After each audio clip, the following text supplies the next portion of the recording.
그러면 18해 동안 사탄에게 매임받은 이 아브라함의 딸을 안식일에 이 매임에서 푸는 것이 합당하지 아니하냐.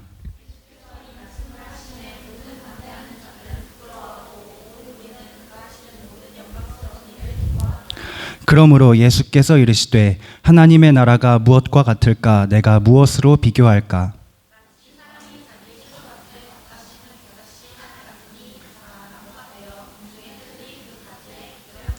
또 이르시되 내가 하나님의 나라를 무엇으로 비교할까?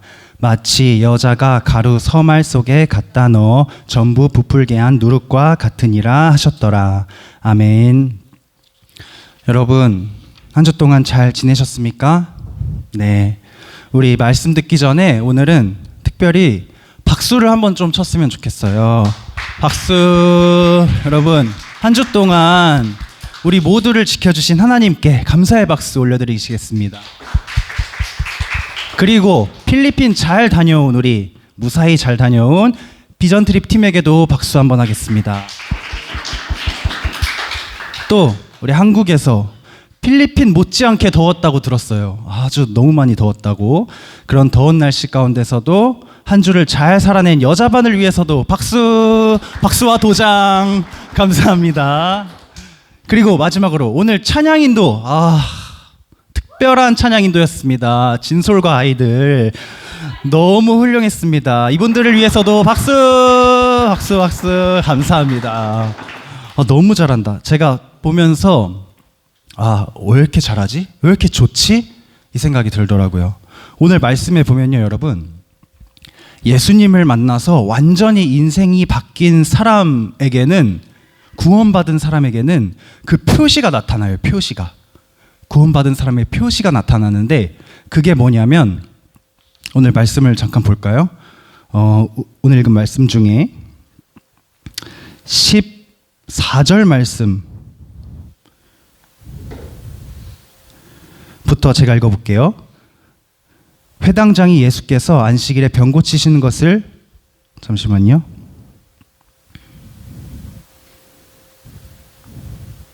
13절이에요. 13절. 안수하시니 여자가 곧 펴고 하나님께 영광을 돌리는지라. 18해 동안 허리가 반으로 접어져가지고 척추가 붙어가지고 꼬부라져 있던 사람이 예수님께 고침을 받고 난 후에 보인 행동, 하나님 아버지께 영광을 돌리는지라. 이 부분을 원어 성경으로 보면 되게 특별하게 쓰여 있어요. 미완료형으로 하나님을 계속 찬양했다라고 쓰여 있습니다. 여러분, 오늘 여러분이 찬양한 것처럼요, 이렇게 자원하는 마음으로, 기쁜 마음으로 찬양하는 사람은 하나님의 구원을 받았다는 표시예요. 표시. 구원받은 사람은 하나님을 기쁨으로 찬양하게 되어 있습니다. 이 찬양하는 일은 이 땅에 그리고 하늘에 있는 모든 그리스도인들이 공통적으로 받은 소명이에요. 하나님의 영광을 찬양하는 것은. 그러므로 지금처럼 계속 자원하는 마음으로, 기쁜 마음으로 찬양하시는 여러분이 되시길 간절히 소망합니다. 오늘 말씀해 보니까 아주 불쌍한 여인이 한 명이 나와요. 무려 18해 동안이나 귀신이 들려서 앓으며 꼬부라져서 조금도 허리를 펴지 못하는 한 여자가 나옵니다. 여러분, 허리 다쳐본 적 있어요? 있는 사람 하나 둘 셋. 한쌤 허리 다쳐본 적 있어요? 너무 지금 괜찮아요? 다행이네요. 저도 군대에서 운전병이었잖아요. 운전병이었는데 군안 차량 운전병이라는 아주 특수한 차량을 운전을 했어요. 엄청 커요. 엄청 큰데 그 뒤에 다른 군용 차를 끌고 다닐 수 있는 장치를 뒤에 달고 있는 차예요. 그래서 그거를 관리를 하려면 그 안에 있는 장비들이 굉장히 많은데 막 무거운 철덩어리도 있고 뭐 톱니바퀴 같은 것도 있고 한데 그거를 이렇게 들어서 옮기고 닦고 다시 넣고 뭐 이런 작업을 해야 합니다. 제가 그걸 하다가 디스크가 온 거예요. 그걸 한 달 내내 하다가. 그래서 그 병원에, 양주병원에 입원을 해가지고 디스크 시술을 받은 적이 있어요. 그때 느꼈습니다. 허리를 다치는 거는 너무 고통스러워요. 왜냐하면 허리를 다치니까 다리가 말을 안 들어요. 여기가 눌려가지고 다리가 계속 저려. 앉아만 그냥 한 1분만 앉아 있어도 다리가 저려. 그리고 걸을 수도 없어. 앉아 있을 수도 없어. 누워도 아파. 어떻게 할 방법이 없어. 그런데 이 여인은 무려 18해 동안이나 허리가 반으로 이렇게 접혀서 조금도 펴지 못하는 상황에 살고 있었습니다. 말씀에 보면 11절에 보면 성경이 강조하는 것이 있어요. 육체만 고통스러웠던 것이 아닌 것 같아요. 귀신이 들려 있었다. 귀신이 들려 앓고 있었다. 즉 허리가 반으로 접힌 고통과 더불어서 이 사람은 정신적으로도 영적으로도 접혀 있는, 꼬부라져 있는 사람이었어요. 그럴 수밖에 없겠죠, 여러분. 허리가 반으로 접혀서 이렇게 살다 보면 어떻습니까? 내 시야가 여기밖에 되지 않아요. 앞을 내다볼 수 없고 멀리 볼 수 없고 당장 내 몇 걸음 앞만 확인하는 것도 간신히 겨우겨우 하는 사람이에요. 땅만 보고 사는 사람이에요. 땅만. 하늘은 쳐다보지 못하고 땅만 보는 사람. 기어다니듯, 벌레처럼 기어다니듯 사는 사람이에요. 이런 불쌍한 여인이 있었는데 예수님의 시선은 항상 가난한 자, 병든 자, 고침을 받기 원하는 자, 불쌍한 사람, 따돌림 당하는 사람에게 향한다는 걸 우리가 계속 보고 있잖아요. 이 여인이 예수님을 보지도 못하고 그냥 이렇게 내 한 몇 발 앞치만 보고 있었는데 저기서 예수님께서 먼저 이 여인을 보시고 그를 부르십니다. 12절에 보니까 예수께서 보시고 이르시되 여자여 내가 내 병에서 놓였다. 여러분, 우리는 다 예수님을 만났고 만나야 해요. 만났고 만나야 해요. 그런데 우리는 이 허리가 꼬부라진 여인 같은 사람들이에요, 사실. 왜냐하면 이 땅에 살다 보면요, 이 땅이 가르쳐주고 이 땅이 강조하는 것들을 우리가 나도 모르게 듣고 보고 자라다 보면 저절로 땅만 보면서 살아갈 수밖에 없어요.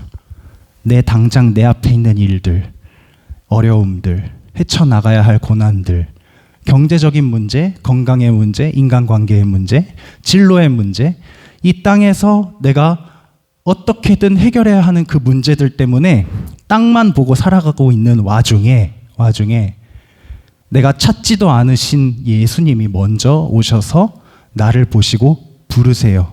제이야, 죄양아, 순영아, 평강아, 내가 내 병에서 놓였다. 예수님을 만난다는 것은 이런 겁니다. 우리가 한 게 없어요. 한 게 없는데 땅만 보면서 허리가 접혀서 살고 있었는데 예수님께서 다가오셔서 얘야, 이제 허리를 펴고 날 좀 봐. 하늘을 좀 보면서 살자. 이렇게 말씀하세요. 부르시고 우린 듣고 안수하시고 우린 허리가 펴지고 예수님을 보고 하나님께 영광을 돌린다. 한 사람이 구원받는 과정입니다. 여러분, 이렇게 예수님의 치유는요, 우리의 어떤 선하고 우리의 어떤 착하고 올바르고 이런 것들, 예배 열심히 나오고 엄마 따라서 교회 가고 이런 것들 때문에 얻어지는 것이 아니에요. 예수님의 치유는 아무 조건도 없이 그냥 우리가 예수님 음성을 듣고 그냥 들었을 뿐이야. 부르셔서 들었을 뿐인데 예수님은 우리에게 구원을 주세요. 자유를 주세요. 이 일은 예수님께서 가장 좋아하시는 일이에요. 생명을 구원하는 일. 그런데 여러분, 오늘 주목해야 할 것은 여기에 있습니다. 예수님이 이렇게 놀랍고 좋은 일을 하셨는데요, 이 일을 보고 화를 내는 사람들이 있었습니다. 18해 동안 허리가 접혀있던 사람을 예수님께서 고치셨는데 그 장면을 보고 화를 내는 사람이 있었어요. 왜 고칩니까? 오늘은 안식일이에요. 계명에 오늘은 아무 일도 하지 말라고 되어 있는데 왜 일을 하십니까? 예수님께 화를 내는 사람이 있었습니다. 여러분, 지금 이 시대에는 이런 사람은 거의 없을 수도 있어요. 이런 바리새인 같은 유대적인 그런 마인드를 가지고 계명 하나하나를 따져가면서 정죄하는 사람이 이 땅에, 이곳에 그렇게 많지 않지만 비슷한 사람들이 있어요. 어떤 사람들이냐면, 우리가 예수님께서 하시는 일들을 본받아서 열심히 예수님의 제자로서 살아가요. 그런데 그 모습을 보고 화를 내고 욕하는 사람들이 있어요. 너네 왜 그렇게 살아? 그게 뭐 하는 짓이야? 그게 무슨 소용이 있어? 그게 뭐가 중요해? 라고 하는 사람들이 있습니다. 예수님은 이 땅에 계셨던 3년 남짓한 시간 동안 평생 이런 사람들을 달고 사셨어요. 욕하고 평가절하하고 무시하고 이런 사람들을 평생 달고 사셨어요. 예수님의 제자로서 살아가는 우리들도 어쩌면 죽을 때까지 그런 평가를 들어야 할지도 몰라요. 그런데 여러분, 담대하게 또 자신 있게 기쁘게 그 일을 꾸준히 해야 하고 그 길을 가야 하는 이유는 뭐냐면, 하나님은 그런 어려움과 고난과 무시받는 거, 억울한 일을 당하는 거, 이런 일 속에서도 하나님의 계획을 하나하나 만들어가고 계시다는 것을 우리가 알아야 돼요. 18해 동안 허리가 접혀있던 여인을 고치신 하나님께서 그 모습을 보고 화를 내는 사람들에게 갑자기 이야기를 하나 들려주세요. 어떤 이야기냐면 이렇게 말씀하십니다. 18절에 보니까, 그러므로 예수께서 이르시되 하나님의 나라가 무엇과 같을까? 내가 무엇으로 비교할까? 마치 사람이 자기 채소밭에 갖다 심은 겨자씨 한 알 같으니 자라 나무가 되어 공중의 새들이 그 가지에 깃들였느니라. 여러분, 겨자씨는 모든 씨가 다 작지만 특히 겨자씨는 씨 중에서도 제일 조그만한 씨예요. 1mm도 안 돼요. 그러니까 눈에 잘 보이지도 않아. 나 같은 사람은 안 보여. 그런데 이 씨가 나무가 되는데, 그걸 보기 전에 이 겨자라는 거는요, 여러분, 우리가 막 뭐를 재배해서 먹거나 뭐 이렇게 채소들 있잖아요, 우리가 자주 먹는 그런 게 아니에요. 그냥 요만하게 자라는 향신료로 쓰이는 어떤 좀 특이한 1년 사는 조그만 관목, 나무 같은 그런 식물이에요. 이거는 채소밭에 심는 식물이 아니에요. 그냥 자연히 자라는 그런 나무들에서 뭐 이렇게 따오거나 채취를 하면 몰라도 굳이 나의 이 텃밭에 겨자씨를 심는 사람은 없어요. 그런데 예수님은 굳이 겨자씨를 예로 들어서, 여기 채소밭이라는 거는 그냥 우리가 가꾸는 그런 밭이 아니라 원어 성경에 보면 텃밭 같은 거야. 우리 집 앞에 특별히 조그맣게 이렇게 꾸민 밭 있잖아요, 텃밭. 거기에다가 하나님이 겨자씨를 심는 거야. 무엇을 의미하겠습니까, 여러분? 이 세상에 있는 모든 사람들 중에서도 겨자씨처럼 별로 쓸모도 없고, 사실 내게 유익한 것도 없어. 작아, 보이지도 않아, 있는지도 모르겠어, 바람 후 불면 날아가. 그런 씨를 하나님은 들어서 자기 밭에 심으시는 거예요. 고린도전서 1장 26절에서 31절까지 말씀을 제가 잠깐 읽어드릴게요. 고린도전서 1장 26절에서 31절 말씀. 형제들아, 너희를 부르심을 보라. 육체를 따라 지혜로운 자가 많지 아니하며 능한 자가 많지 아니하며 문벌 좋은 자가 많지 아니하도다. 그러나 하나님께서 세상에 미련한 것들을 택하사 지혜 있는 자들을 부끄럽게 하려 하시고, 세상에 약한 것들을 택하사 강한 것들을 부끄럽게 하려 하시며, 하나님께서 세상에 천한 것들과 멸시받는 것들과 없는 것들을 택하사 있는 것들을 패하려 하시나니, 이는 아무 육체도 하나님 앞에서 자랑하지 못하게 못하게 하려 하심이라. 이렇게 말씀하세요. 무슨 뜻이냐?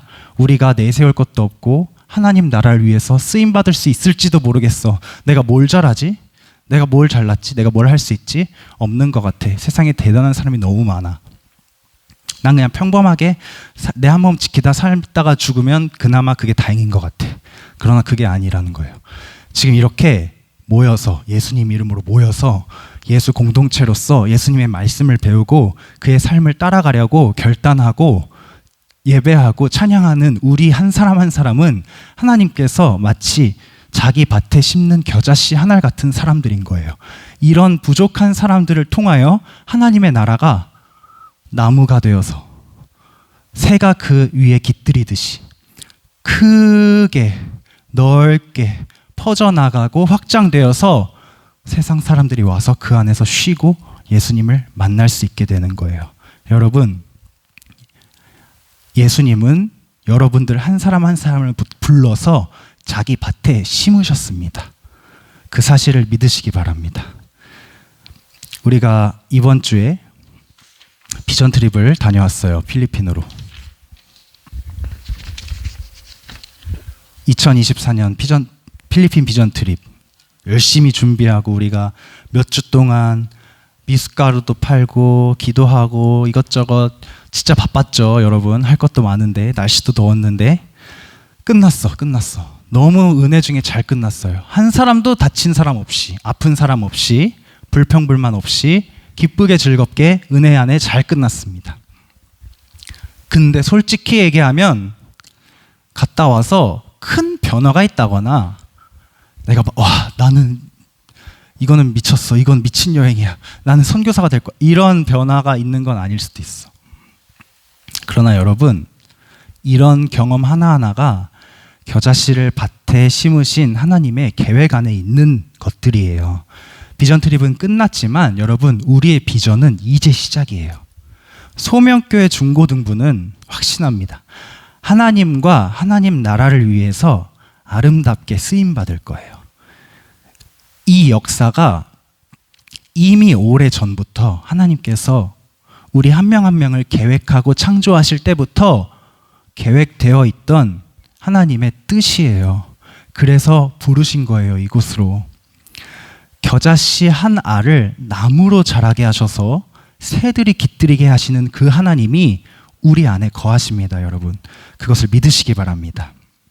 우리 남자반 여러분, 오늘 재민이가 알바하느라 못 왔는데 평강, 순영, 정환 가서 뭘 보고 뭘 느끼셨습니까?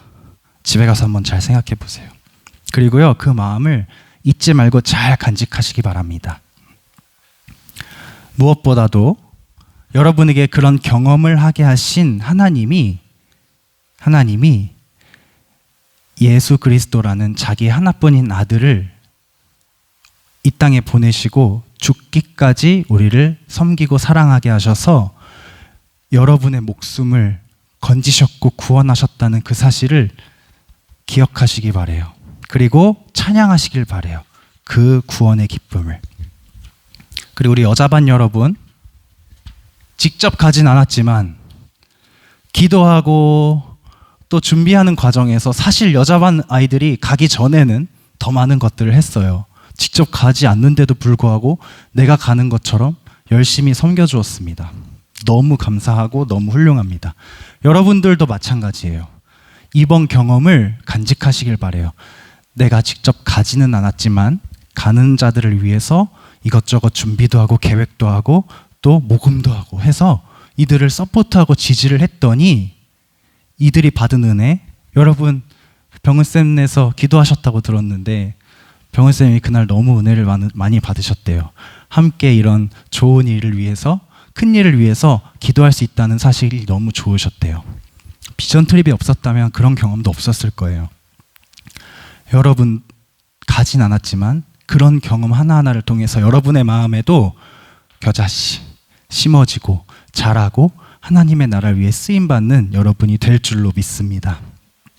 여러분, 우리 오늘 예배 끝나고 이제 비전 트립을 총 마무리하는 의미에서 현수막 들고 사진을 하나 찍을 거예요. 그 사진을 저기 붙여놨으면 좋겠어요. 2024년에 우리가 한 일 중에 가장 큰 일일 수도 있어. 이게 너무 수고하셨습니다. 우리 갔다 온 제 선교 보고는 영상으로 대체하겠습니다. 우리 잠깐 영상 보시죠.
목표가 생겼어요.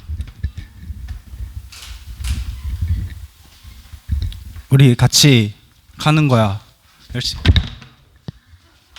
기타 먼저 가겠네. 아, 그럼 기타 없이. 우리 고3 친구들 이제 청년부 올라가니까 뭐 어떻게든 같이 한번 가봅시다. 찬양하고 기도하겠습니다.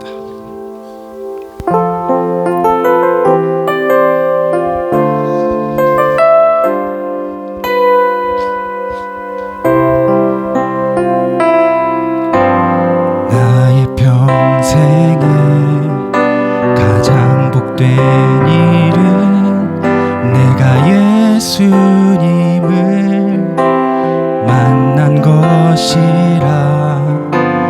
나의 평생에 가장 잘한 일은 내가 예수님을 주로 섬긴 것이. 세상 살 동안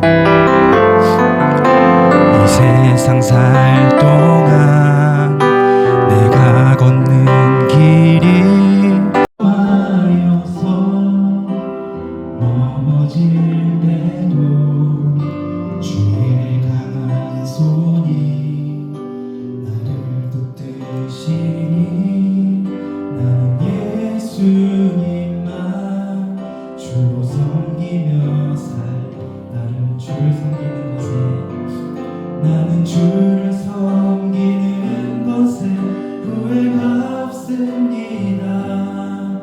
내가 걸어온 모든 시간 다 주의 은혜니 내가 걸어갈 모든 날도 주만 섬기며 살리. 오직 예수 이름 부르며 살아가. 다시 한번 나는 주를 섬기는 것에 나는 주를 섬기는 것에 후회가 없습니다. 내가 걸어온 모든 시간 다 주의 은혜니 내가 걸어갈 모든 날도 주만 섬기며 살리. 오직 예수 이름 부르며 살아가리라. 이 시간 함께 기도하겠습니다. 사랑하는 주님, 우리를 이렇게 소명교회 중고등부로 모아주시고 선교하게 하시는 일 감사합니다.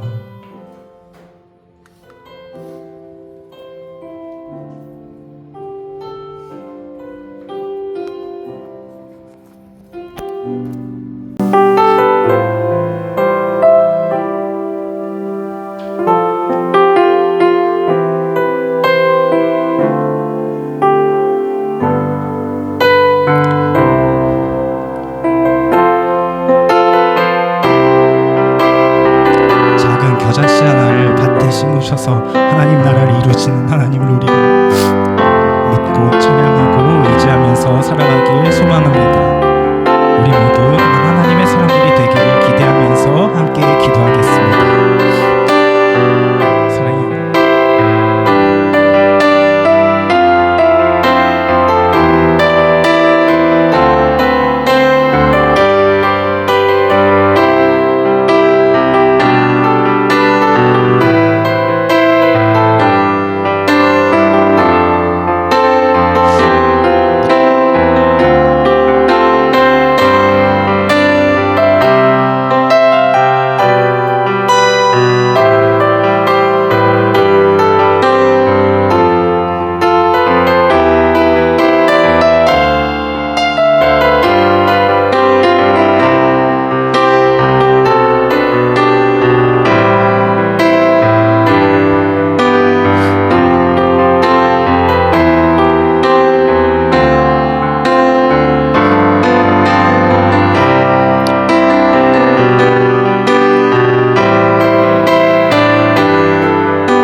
세상을 이기며 하나님의 나라를 확장하는 데 쓰임받을 수 있는 중고등부가 되게 하여 주시옵소서. 끝까지 우리 함께 하실 주님을 의지합니다. 예수님의 이름으로 기도합니다. 아멘. 죄송합니다. 우리 광고 말씀 잠깐 제가 전해